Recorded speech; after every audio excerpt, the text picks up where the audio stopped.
बरसे बदरिया कन्ने कांवर लेके दौड़ले कंवरिया।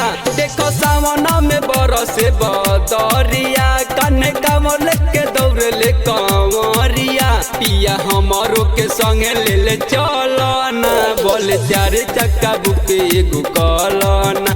पिया हमारो के संगे ले ले चलना बोले चार चक्का बुके एगो कलना।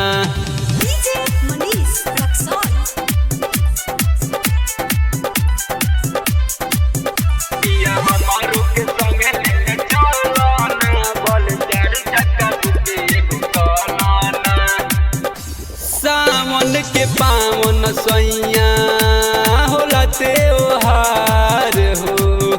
देखी सब जाता वे गौआ जवार हो। हाँ सावन के पावन सैया होला त्योहार हो। देखी सब जाता वे कान्हे कांवर लेके बानिल पगरिया पेनिले निगेरुआ कलर सरिया।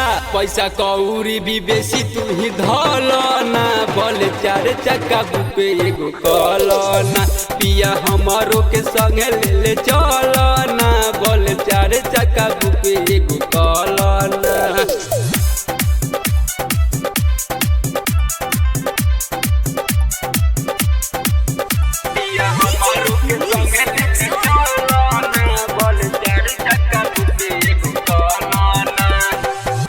पहिला सोमारी के ढार बजल हो। खुश होई है भोले बाबा दे दी है फल हो।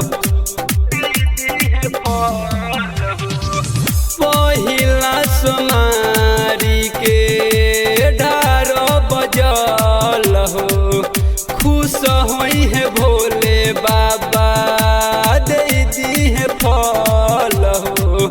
सोनू साजन गईले बैजू दुआरिया चंदन अइले बाबा के नगरिया। पिया साहिल समाराट गांजा मौलाना बोल चार चक्का बुके एगो कलना। पिया हमारो के संगे ले ले चलना बोल चार चक्का बुके एगो कलना।